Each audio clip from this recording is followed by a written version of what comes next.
स्वागत है आपका अपने YouTube चैनल शिवासु नर्सिंग क्लासेस में। मैं शिवानी। आज हम क्या पढ़ने वाले हैं बच्चों? आज का हमारा टॉपिक है सिलेबस ऑफ बीएससी नर्सिंग, जो कि बीएससी नर्सिंग के सिलेबस में अब नए मॉडिफिकेशंस आए हैं, जिसमें कि पहले जो बीएससी नर्सिंग के जो एग्जाम थे वो ईयरली बेसिस पे होते थे। मतलब कि बीएससी नर्सिंग 4 साल का एक डिग्री कोर्स था, जो कि अब किस में कन्वर्ट हो गया है? सेमेस्टर में कन्वर्ट हो गया है। ठीक है, अब सेमेस्टर क्या होता है? जब 6-6 महीने में जब आपके एग्जाम्स होते हैं तो 1 साल में 2 एग्जाम, मतलब 4 साल में आपके 8 एग्जाम्स होंगे। ठीक है, ओके। सो ये हर उस बच्चे के लिए ये वीडियो इंपॉर्टेंट होने वाला है जो कि बीएससी नर्सिंग में एडमिशन लेने वाले हैं, या फिर जो बीएससी नर्सिंग फर्स्ट ईयर में एडमिशन ले चुके हैं। ये उन सारे बच्चों के लिए ये वीडियो यूजफुल होने वाला है। तो जितना ज्यादा हो सके इस वीडियो को अपने कलीग्स के साथ में, अपने फ्रेंड्स के साथ में, अपने बैचमेट्स के साथ में शेयर करना है, ताकि ये वीडियो उनके लिए भी हेल्पफुल हो सके। ठीक है, ओके। आज हम क्या पढ़ने वाले हैं? Syllabus of BSc nursing first semester की। फर्स्ट सेमेस्टर में कौन से सब्जेक्ट्स होते हैं। ठीक है, तो हम देखते हैं। ठीक है, ये जो सिलेबस है बच्चों, बीएससी नर्सिंग का जो सिलेबस है फर्स्ट सेमेस्टर का, उसमें कौन से सब्जेक्ट है, इस पे फोकस करते हैं। बीएससी नर्सिंग जो होता है बच्चे, उसे क्या कहा जाता है? उसे कहा जाता है bachelor of science in nursing. ठीक है, ओके। तो इसके हम फर्स्ट सेमेस्टर को आज पढ़ रहे हैं बच्चों। फर्स्ट सेमेस्टर में कितने सब्जेक्ट्स है तो हम देख लेते हैं। ओके, ये क्या है बच्चों? फर्स्ट सेमेस्टर है। ठीक है, तो बीएससी नर्सिंग फर्स्ट सेमेस्टर में कितने सब्जेक्ट्स होते हैं? तो उसमें 6 सब्जेक्ट्स होते हैं। क्लियर है? सारे सब्जेक्ट को हम सिस्टमेटिक वे में पढ़ेंगे, बिल्कुल स्ट्रेस नहीं लेना है। किस सब्जेक्ट में क्या चीजें आती है, क्या चीजें नहीं आती, उन सब पे हम फोकस करेंगे। ठीक है, तो सबसे पहला जो सब्जेक्ट आता है जो कि बीएससी नर्सिंग फर्स्ट सेमेस्टर में है, वो कौन सा सब्जेक्ट है बच्चों? 1 मिनट में मार्कर ले लेती हूँ। ओके, राइट, ठीक है। पहला सब्जेक्ट है बच्चों बीएससी नर्सिंग फर्स्ट सेमेस्टर का, क्या है? तो वो है बच्चों कम्युनिकेटिव इंग्लिश। ठीक है, अब ये जो कम्युनिकेटिव इंग्लिश है, ये क्या होता है? कम्युनिकेटिव मतलब कि जो हम क्या करते हैं, कम्युनिकेशन करते हैं, बोलते हैं। और इंग्लिश आपको पता है कि ये एक सब्जेक्ट है। ठीक है, तो नर्सिंग में सिर्फ इंग्लिश क्यों नहीं बोला है, कम्युनिकेटिव इंग्लिश क्यों बोला है? ताकि जब भी आप आपके पेशेंट से डील कर रहे हो, या फिर अपने हॉस्पिटल में आपके कलीग्स के साथ में डील कर रहे हो, तो जो आपका कम्युनिकेशन स्किल है इंग्लिश में, वो अच्छा होना चाहिए। इसलिए सब्जेक्ट दिया गया है। क्या सब्जेक्ट है बच्चों? कम्युनिकेटिव इंग्लिश दिया गया है। ठीक है, सपोज आप आपके पेशेंट से डील कर रहे हो, या फिर अपने कलीग के साथ डील कर रहे हो, तो आपका जो कम्युनिकेशन है वो अच्छा हो, इसलिए ये सब्जेक्ट इसमें दिया गया है। क्लियर हो गया? ठीक है, अब सेकंड सब्जेक्ट देखते हैं बच्चे। उसमें क्या लिखा है? Applied anatomy. अब देखिए, अप्लाइड एनाटॉमी क्यों दी हुई है? अगर कोई भी पेशेंट आपके पास में आया है, तो वो अगर बोल रहा है कि मेरे सीने में दर्द हो रहा है, तो आपको अगर सीने की, हार्ट की एनाटॉमी पता है, तभी तो आप उसको ट्रीटमेंट दे पाओगे। अगर आपको हार्ट कहाँ होता है तो आप कैसे दोगे ट्रीटमेंट? सपोज अगर कोई पेशेंट आया, वो बोल रहा है मुझे दर्द हो रहा है, हार्ट लेफ्ट साइड में होता है, आप चेक राइट साइड में कर रहे हो, तो ये राइट ट्रीटमेंट दे पाओगे आप? ये पॉसिबल नहीं है। इसलिए एक सब्जेक्ट होता है कि आप सेकंड सब्जेक्ट जो है फर्स्ट सेमेस्टर का, अप्लाइड एनाटॉमी। ठीक है, ओके। थर्ड सब्जेक्ट क्या होता है बच्चों? तो थर्ड सब्जेक्ट होता है अप्लाइड फिजियोलॉजी। ठीक है, अब एनाटॉमी हमने पढ़ ली कि कौन से ऑर्गन कहाँ है, लेकिन फिजियोलॉजी में जो ऑर्गन जहाँ है तो उनका फंक्शन क्या है। हर ऑर्गन का हमारी बॉडी में अलग अलग फंक्शन है, तो कौन से ऑर्गन का क्या फंक्शन है वो हम पढ़ेंगे अप्लाइड फिजियोलॉजी में। ठीक है, ओके। देन हम देखते हैं फोर्थ वन, अप्लाइड सोशियोलॉजी। अब देखिए, अप्लाइड सोशियोलॉजी सब्जेक्ट क्यों दिया गया है नर्सिंग में फर्स्ट सेमेस्टर में? कि जो भी स्टूडेंट फर्स्ट सेमेस्टर में एडमिशन ले रहा है, तो जो भी पेशेंट आपके पास में आता है, तो वो क्या हो सकता है? वो अलग अलग सोसाइटी से हो सकता है, अलग अलग कम्युनिटी से हो सकता है। वो पेशेंट कोई भी एक डिफरेंट फैमिली से हो सकता है। तो हर पेशेंट से आप कैसे डील करोगे, उसके लिए सब्जेक्ट दिया गया है इसमें अप्लाइड सोशियोलॉजी। ठीक है, क्लियर है आपको? ठीक है। देन फिफ्थ सब्जेक्ट होता है अप्लाइड साइकोलॉजी। अब देखिए, साइकोलॉजी से आप समझ रहे हो कि किसी भी ह्यूमन बीइंग के बिहेवियर को स्टडी करना ही क्या कहलाता है? साइकोलॉजी कहा जाता है। ठीक है, ओके। अब देखिए, आपके पास जो भी पेशेंट्स आते हैं, यहाँ पे जहाँ पे भी आप काम करते हो, तो आपको हर एक बंदा अलग अलग पर्सनैलिटी का मिलता है, अलग अलग बिहेवियर का मिलता है। तो हर बंदे से आपको कैसे ट्रीट करना है, उनसे कैसे बिहेव करना है, वो सारी चीजें सिखाई जाती है किसमें? फर्स्ट सेमेस्टर में। ठीक है बच्चों, तो ये कौन सा सब्जेक्ट है? ये कितना है हमारा? जो 5th नंबर का जो ये सब्जेक्ट है, किसका? फर्स्ट सेमेस्टर का। क्लियर हो गया आपको? ठीक है।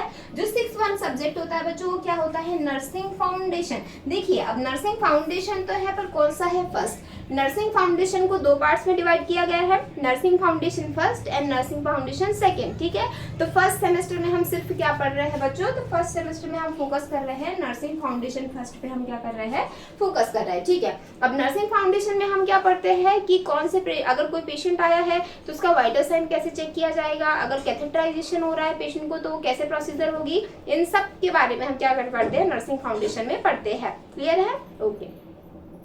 हमने देख लिया था बच्चों कि बीएससी नर्सिंग फर्स्ट सेमेस्टर में कितने सब्जेक्ट थे, 6 सब्जेक्ट थे, ठीक है। अब एक एक सब्जेक्ट को हम इंडिविजुअली समझेंगे कि किस सब्जेक्ट में आपको क्या पढ़ना रहेगा, ठीक है। ओके, सो मूव करते हैं बच्चों, 1 मिनट। ओके, तो देख रहे हो आप, हमने पहला सब्जेक्ट देखा था कम्युनिकेटिव इंग्लिश, ठीक है। तो ये हमारा कौन सा सब्जेक्ट था बच्चों, तो ये हमारा फर्स्ट सब्जेक्ट था, ठीक है। ओके, तो ये जो कम्युनिकेटिव इंग्लिश है ये हमारा फर्स्ट सब्जेक्ट था। इसमें हम क्या पढ़ रहे हैं, तो यहाँ फोकस करिएगा, communicative English is the ability to use English confidently and clearly.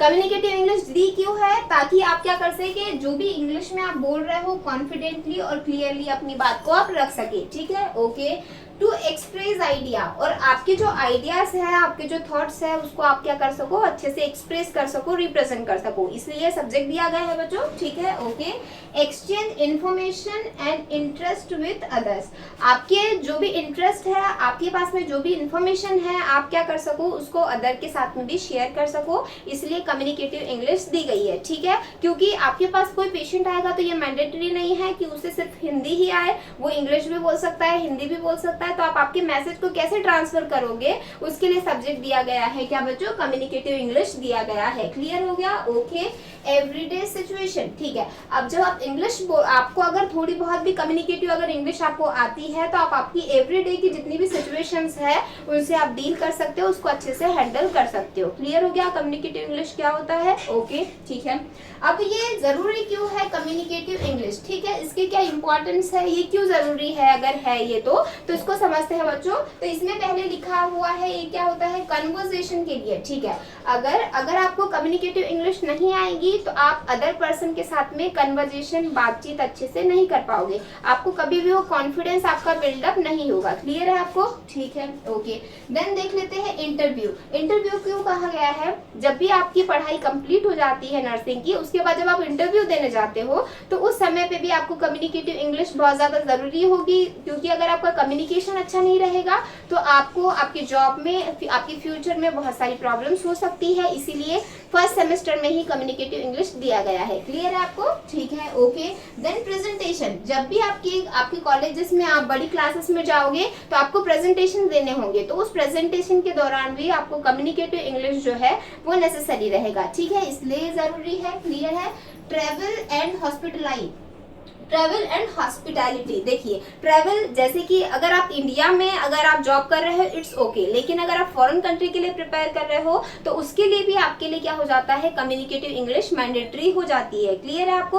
आपके ट्रैवल के लिए एंड आपकी हॉस्पिटैलिटी के लिए, मतलब अगर आप हॉस्पिटल्स में भी जॉब कर रहे हो तो आपको डॉक्टर से बात करने में, आपके साथ जो अदर आपके जो कलीग्स हैं उनसे बात करने में क्या होगा, कम्युनिकेटिव इंग्लिश आपकी हेल्प करेगी, ठीक है, ओके। देन इसमें बोला है एजुकेशन एंड कम्युनिकेशन, क्योंकि हम जो नर्सिंग की पढ़ाई कर रहे हैं, जो बीएससी नर्सिंग हम पढ़ रहे हैं वो क्या है, पूरा इंग्लिश में है, तो आपको आपके एजुकेशन में और आपकी कम्युनिकेशन में भी क्या करता है, थेरेप्यूटिक जो आपका इंग्लिश है वो हेल्प करेगा। क्लियर हो गया बच्चों? कोई डाउट है? जिस भी बच्चे को जो भी डाउट रहता है कमेंट सेक्शन में कमेंट करना है, तभी मैं समझ पाऊंगी कि क्या चीजें आपको समझ आ रही है, क्या चीजें आपको नहीं समझ आ रही। आप कमेंट नहीं करोगे तो मुझे चीजें पता नहीं चलेगी। क्लियर है? ओके, नेक्स्ट मूव करते हैं बच्चों। ओके, हमने कम्युनिकेटिव इंग्लिश देख लिया। अब हमारा नेक्स्ट सब्जेक्ट क्या था बच्चों? रिपीट करना है, टाइप करना है, कमेंट करना है, आपको उसमें बताना है कि अब नेक्स्ट क्या पढ़ रहा है। तो हमारा नेक्स्ट सब्जेक्ट है बच्चों, नेक्स्ट क्या है हमारा, 1 मिनट, अप्लाइड एनाटॉमी। 1 मिनट में पेन ले लेती हूँ, ठीक है। सेकेंड सब्जेक्ट है हमारा क्या, अप्लाइड एनाटॉमी। अब अप्लाइड एनाटॉमी आपको क्लियर होगा, एनाटॉमी में हम क्या पढ़ते हैं, जो भी ह्यूमन बॉडी के जो स्ट्रक्चर्स है, जो बॉडी पार्ट्स है, उनके स्ट्रक्चर के बारे में हम पढ़ते हैं। क्लियर हो गया आपको? यहाँ पे क्या वर्ड याद रखना है, एनाटॉमी, ठीक है। अब एनाटॉमी को हम समझते हैं Applied anatomy in nursing is the use of knowledge about the human body. Applied anatomy का हम यूज कहाँ करेंगे, जहाँ पे हमको क्या लेना होगा, नॉलेज लेना होगा किसके बारे में, ह्यूमन बॉडी के स्ट्रक्चर्स के बारे में, ऑर्गन्स के बारे में, ठीक है, स्ट्रक्चर के बारे में, ताकि हम क्या कर सके, हम असेस कर सके, मॉनिटर कर सके, केयर कर सके किसकी, पेशेंट की, एक्यूरेटली और इफिशिएंटली हम क्या कर सके, पेशेंट को केयर प्रोवाइड कर सके। क्लियर हो गया। अप्लाइड एनाटॉमी क्यों जरूरी है, एनाटॉमी का मतलब होता है कि ह्यूमन बॉडी के स्ट्रक्चर्स के बारे में स्टडी करना, लेकिन अप्लाइड एनाटॉमी मतलब कि जो चीजें हमने पढ़ी है उसको अपने पेशेंट पे अप्लाई करना, इम्प्लीमेंटेशन करना, उसी को अप्लाइड एनाटॉमी कहा जाता है, ठीक है, जो कि किस चीज में हेल्प करेगा, आपकी हर एक, अगर पेशेंट को कोई प्रॉब्लम है तो किस ऑर्गन में प्रॉब्लम है, कौन से स्ट्रक्चर में प्रॉब्लम है, उसको असेस करने में, उसको मॉनिटर करने में और उस ऑर्गन की केयर करने में क्या करेगा, आपकी हेल्प करेगा। क्लियर है। अब समझते हैं इसकी इंपॉर्टेंस क्यों है, ये जरूरी क्यों है, ठीक है, अप्लाइड एनाटॉमी जरूरी क्यों है, ठीक है, तो इसकी इंपॉर्टेंस क्यों है, तो इस पे फोकस करिएगा। इसने बोला है कि help nurses locate when, arteries and organ correctly. देखिए, अगर आपकी एनाटॉमी क्लियर है, अगर आपको पता है कि कौन सा ऑर्गन हमारी बॉडी के किस जगह पे होता है, तो आप इजीली उस ऑर्गन की क्या कर सकते हो, केयर कर सकते हो, उसको ट्रीट कर सकते हो। क्या क्लियर हो गया आपको। सपोज आपको पता है कि आपकी रेडियल आर्टरी कहाँ है, आपको पता है आपकी फीमोरल वेन कहाँ है, अगर आपको आपकी आर्टरीज, आपकी वेन्स, आपकी बॉडी के ऑर्गन्स पता है, तो आप उस इंडिविजुअली जगह पे जाके पेशेंट को केयर दे सकते हो, ठीक है। अगर आपको पता है कि हार्ट जो होता है वो लेफ्ट साइड होता है, तो आप पेशेंट को जो केयर देना है आप लेफ्ट साइड में दोगे, पेशेंट को सीपीआर देना है तो आप लेफ्ट साइड दोगे। जिस बंदे को नहीं पता तो वो तो यही समझेगा राइट में दबाओ चाहे लेफ्ट में दबाओ, पेशेंट को सीपीआर बराबर मिल रहा है, पर ऐसा सही है क्या, नहीं। इसीलिए एनाटॉमी क्लियर होना बहुत जरूरी है। क्लियर है, ओके। यहाँ पे मैंने स्ट्रक्चर भी दिया हुआ है एनाटॉमी, जैसे कि अगर हार्ट है तो वो कहाँ होता है, लेफ्ट साइड में थोड़ा हमारा हार्ट क्या होता है, ठीक है, ओके। देन उसके बाद बोला है कि सेकंड क्या इंपॉर्टेंस है उसकी, giving injection, placing catheter, dressing wound. देखिए, अगर आपको एनाटॉमी क्लियर है तो आपको अगर इंजेक्शन देने के लिए बोले, अगर डॉक्टर बोलता है कि आपको आईएम इंजेक्शन लगाना है, अगर आपको मसल्स ही नहीं पता कि आईएम इंजेक्शन के लिए कौन सी मसल्स पे लगाया जाता है, तो भी आप इंजेक्शन नहीं लगा पाओगे, ठीक है। अब एक वर्ड लिखा है यहाँ कैथेटर, अगर पेशेंट को यूरिन के लिए कैथेटर डाला जाता है तो कैथेटर, अगर आपको यूरेथ्रा ही नहीं पता, यूरेथ्रल ओपनिंग कहाँ होती है, अगर आपको यही नहीं पता तो आप कैसे डालोगे कैथेटर। इसलिए एनाटॉमी जो होती है क्या होती है बच्चों, पता होना जरूरी होता है, ठीक है। अगर आपको बोला है कि ड्रेसिंग करिए, अगर आपको नहीं पता कि अगर आपको डॉक्टर ने बोला है कि लेग की ड्रेसिंग करना है, वो भी कहाँ पर, थाई में करना है, आपको थाई ही नहीं पता कहाँ पर है, तो आप कैसे ड्रेसिंग करोगे, इसलिए जरूरी है। क्लियर है, ओके। और क्यों जरूरी है ये, support and understand symptoms related to specific body part, ठीक है। क्यों जरूरी है एनाटॉमी होना, क्योंकि आपकी स्पेसिफिक बॉडी पार्ट्स में किस जगह पे कौन सी प्रॉब्लम हो रही है, इसलिए वो पता होना जरूरी है, ठीक है। अगर हार्ट है और पेशेंट बोल रहा है कि मेरे लेफ्ट साइड में चेस्ट पेन हो रहा है, तो आपको पता रहेगा कि हार्ट लेफ्ट साइड में होता है, तो आप इजीली उसको क्या कर सकते हो, पेशेंट की आप हेल्प कर सकते हो ट्रीटमेंट में। क्लियर है, ठीक है। और किसमें हेल्प करता है, assist in explaining procedure to patient and family. ये किसमें हेल्प करता है, अगर आपको एनाटॉमी पता है तो आप पेशेंट की फैमिली मेंबर्स को उनकी जो भी प्रोसीजर्स होना है उनके बारे में इजीली उनको क्या कर सकोगे, एक्सप्लेन कर सकोगे। क्लियर हो गया आपको, ठीक है। नेक्स्ट हम मूव करते हैं, क्या पढ़ेंगे हम इसमें नेक्स्ट, तो नेक्स्ट सब्जेक्ट है हमारा अप्लाइड फिजियोलॉजी। अब हम समझते हैं बच्चों अप्लाइड फिजियोलॉजी क्या होता है, ठीक है। अप्लाइड फिजियोलॉजी जिसमें हम क्या करेंगे, हमारे बॉडी के जितने भी ऑर्गन्स हैं वो कैसे फंक्शन करते हैं उसके बारे में हम पढ़ेंगे, ठीक है। क्लियर है आपको। फिजियोलॉजी का ही मतलब होता है कि फंक्शन, अपनी बॉडी जो है उसको कैसे फंक्शन कर रही है उसके बारे में इसमें पढ़ा जाता है फिजियोलॉजी में, ठीक है।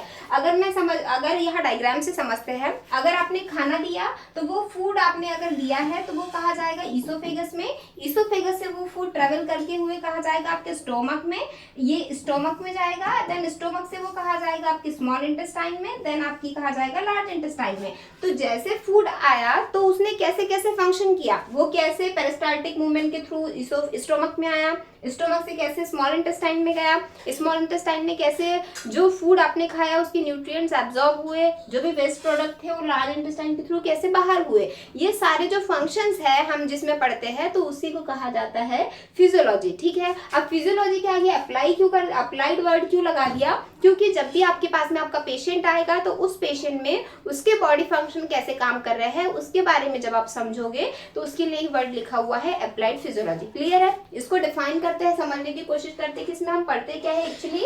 Applied physiology in nursing is the practical use of knowledge. इसमें क्या करते हैं हम, प्रैक्टिकली हमने जो हमारा नॉलेज है जो भी हम नर्सिंग में पढ़ते हैं उसको प्रैक्टिकली यूज करते हैं about how the body function to assess health, कि हमारे जो बॉडी के फंक्शन है, जो पेशेंट के बॉडी के फंक्शन है वो कैसे वर्क करते हैं। क्लियर है? Okay. Plan care and support recovery in patient. ठीक है, अप्लाइड फिजियोलॉजी किसमें हेल्प करेगा आपकी, एक तो प्लान करने में केयर की किस पेशेंट को कौन सी केयर देना है, और दूसरा ये हेल्प करता है किसमें, रिकवरी करने में पेशेंट की। ठीक है, अगर आपको हर ऑर्गन की फिजियोलॉजी पता है तो अगर उसके अकॉर्डिंग आप केयर दोगे तो पेशेंट की रिकवरी में क्या होगा, हेल्प मिलेगा। क्लियर हो गया? ठीक है, अब इसकी इंपॉर्टेंस क्या है, क्यों जरूरी है अप्लाइड फिजियोलॉजी नर्सिंग में, फर्स्ट सेमेस्टर में क्यों दिया हुआ है इसको, क्योंकि ये हेल्प करता है मॉनिटरिंग में किसके, वाइटल साइंस के। अब देखिए फंक्शन हमने बोला कि हमारी बॉडी का टेम्परेचर, पल्स, रेस्पिरेशन, बीपी कैसे बढ़ रहा है, कैसे कम हो रहा है, कैसे ज्यादा हो रहा है, अगर हमको फिजियोलॉजी पता है तो हम इसको इजीली ट्रीट कर लेंगे। क्लियर है? ओके। और किसमें हेल्प करता है, understand how disease affect body function.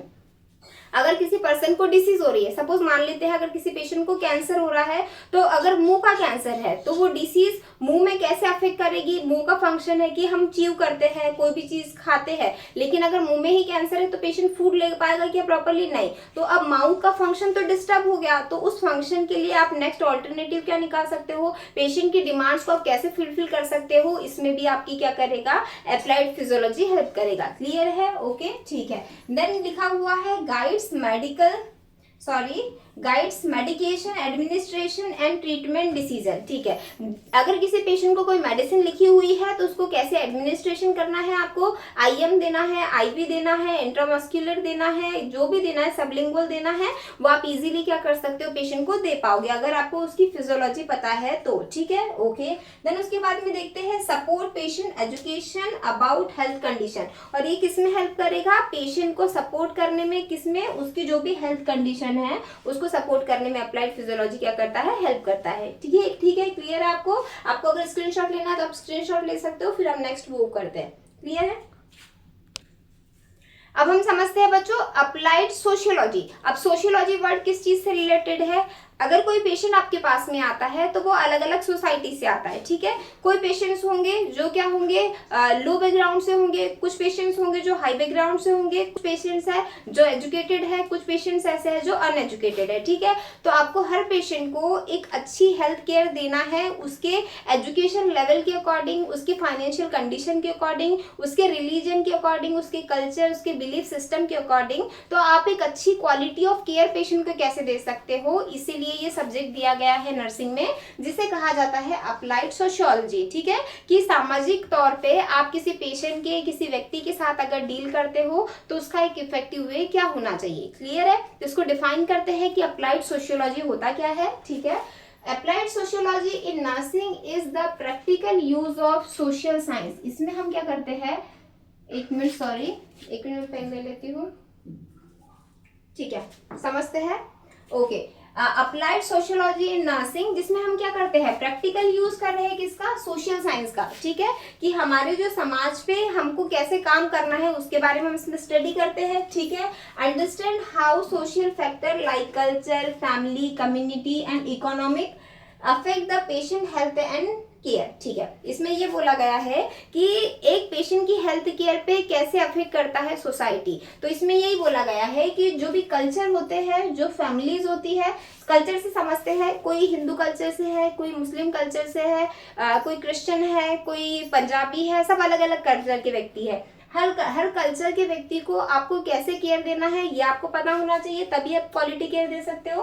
Family, कुछ फैमिली होगी जो न्यूक्लियर फैमिली है, कुछ फैमिली जो है जॉइंट फैमिली है, तो हर फैमिली से आपको डील करना है तो आप उसको कैसे डील करोगे ये आपको इसमें सीखते हो। कम्युनिटी मतलब कि क्या होता है, जो भी सोसाइटी में हम लोग रहते हैं तो उस सोसाइटी के हर व्यक्ति के साथ में आपका डीलिंग मैकेनिज्म क्या होना चाहिए उसके बारे में आप इसमें पढ़ते हो। और क्या, इकोनॉमिक कंडीशन, आपके पास में जो भी पेशेंट्स आता है वो सेम इकोनॉमिक कंडीशन से नहीं आता। कुछ पेशेंट्स है जो कि रिच होते हैं, कुछ पेशेंट्स होते हैं जो पुअर होते हैं, लेकिन हर पेशेंट को उनके लेवल पे जाके क्वालिटी ऑफ केयर देने के बारे में हम समझते हैं किसमें, अप्लाइड सोशियोलॉजी में। क्लियर हो गया आपको? ठीक है, अब इसकी इंपॉर्टेंस क्यों है, ये जरूरी क्यों है अप्लाइड सोशियोलॉजी नर्सिंग में, फर्स्ट सेमेस्टर में क्यों जरूरी है, तो इसको देखते हैं। ये हेल्प करता है नर्स की understand patient behaviour and beliefs.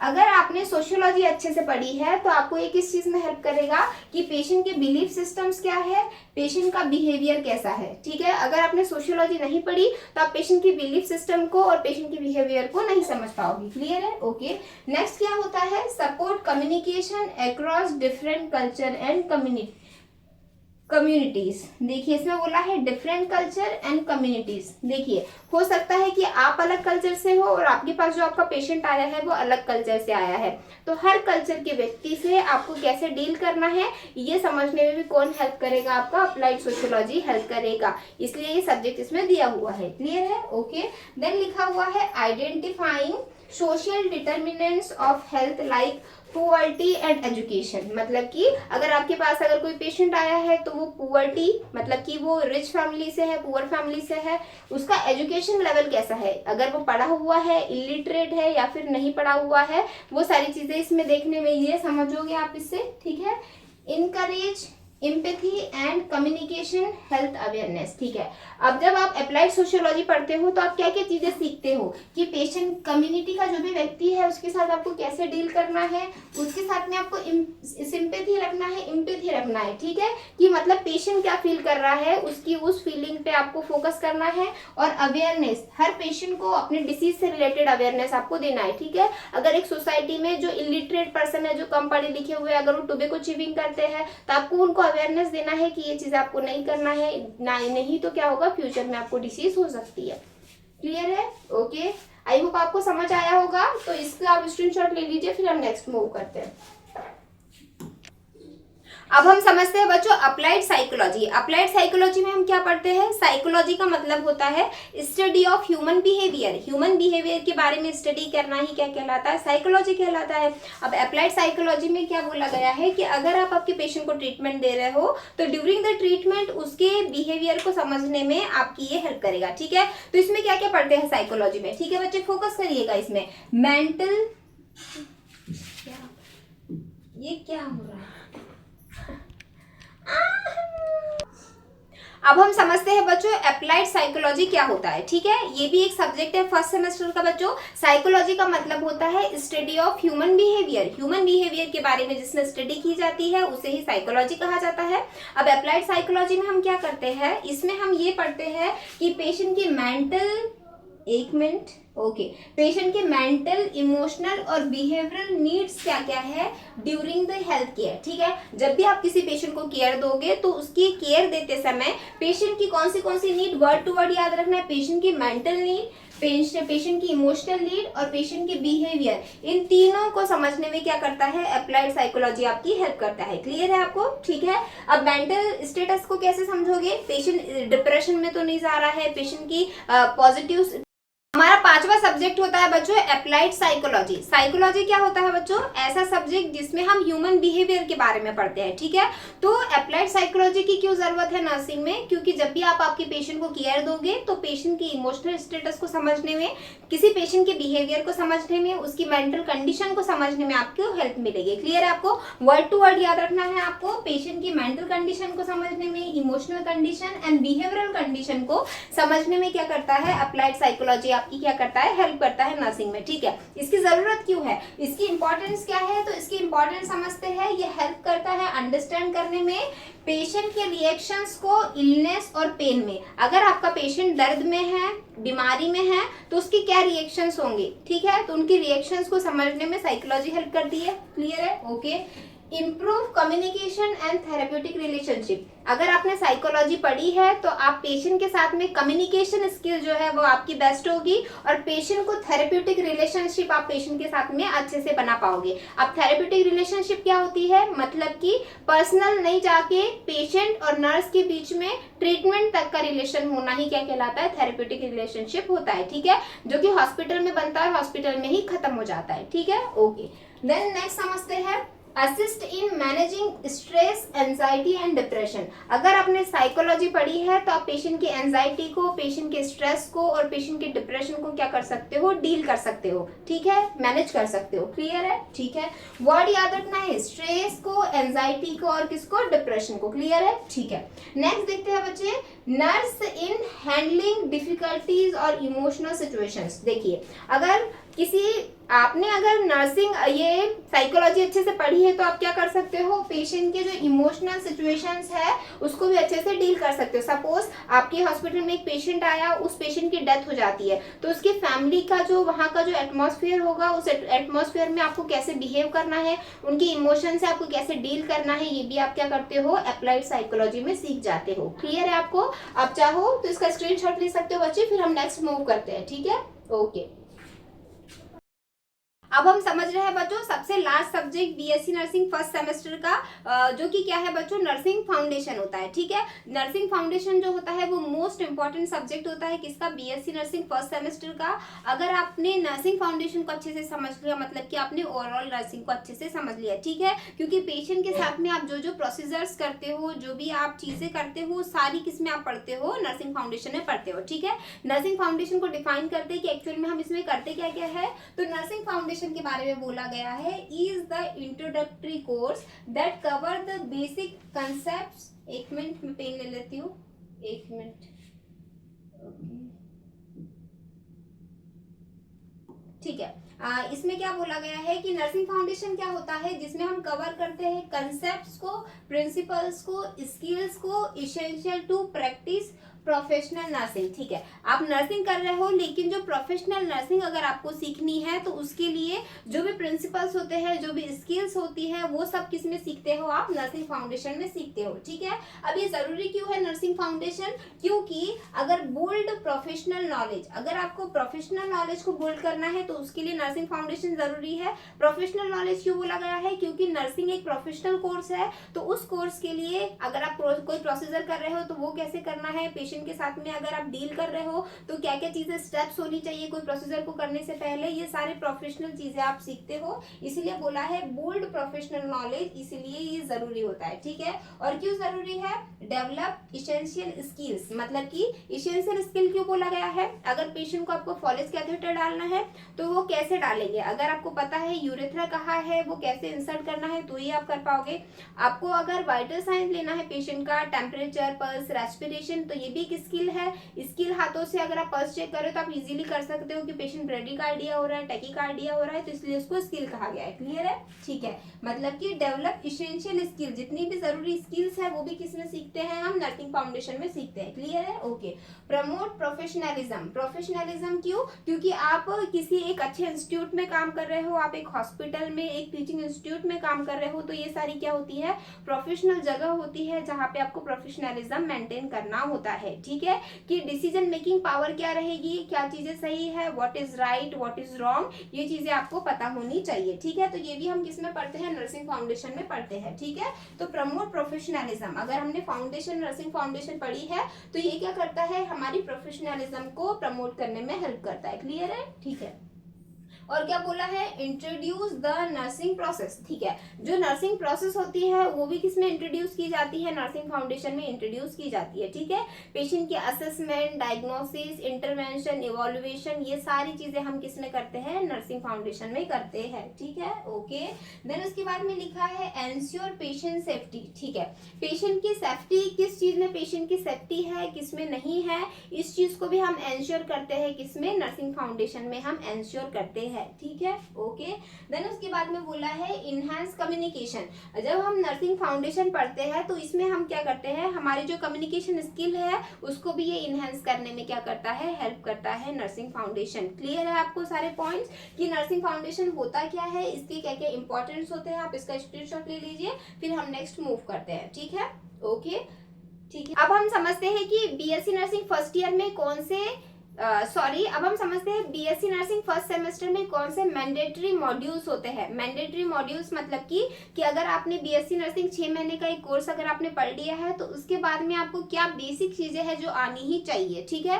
तो जिसमें आता है फर्स्ट एड। फर्स्ट एड क्या होता है, अगर किसी भी पर्सन को चोट लग रही है तो उस चोट को आप कैसे ट्रीट करोगे, तो उसका ट्रीटमेंट करना ही क्या कहलाता है, फर्स्ट एड कहलाता है, ठीक है। ओके, तो ये जो आप पूरा स्ट्रक्चर देख पा रहे होंगे, ये एक बैग दिख रहा है, इस बैग में आपको कुछ चीजें रखी हुई, इतनी सारी चीजें दिख रही है, ठीक है। तो यही क्या होता है, फर्स्ट एड किट होता है, जिसमें वो सारी चीजें रखी जाती है। किसी पेशेंट को वुंड हुआ है तो उस वुंड की कैसे आप क्लीनिंग करोगे, कैसे उसकी ड्रेसिंग करोगे, वो सारी चीजें आपको इसमें सिखाई जाती है, ठीक है। तो मैंडेटरी मॉड्यूल क्या होता है बीएससी नर्सिंग फर्स्ट सेमेस्टर में, तो वो क्या होता है बच्चों, फर्स्ट एड इसका मैंडेटरी मॉड्यूल होता है, part of nursing foundation first course, ठीक है। जबकि नर्सिंग फाउंडेशन जब सेकंड होगा तो उसका मॉड्यूल दूसरा रहेगा। क्लियर हो गया आपको, ठीक है। तो ये स्ट्रक्चर किसका है, ये जो है किसका है, फर्स्ट एड किट का ये स्ट्रक्चर है, ठीक है। इसमें क्या सीखते हैं कि अगर किसी पर्टिकुलर जगह पे अगर चोट लगी है, वुंड हुआ है, तो उस वुंड को कैसे आपको क्लीन करना है, कैसे उसकी ड्रेसिंग करना है, वो सारी चीजें इसमें सिखाई जाती है। क्लियर हो गया आपको, ठीक है। आई होप आपको ये वीडियो समझ आया होगा। जो भी चीजें आपको डाउट है तो आपको कमेंट करना है, ज्यादा से ज्यादा लोगों में इसे शेयर करना है बच्चों। Thank you for watching, have a nice day. मिलते हैं नेक्स्ट वीडियो में।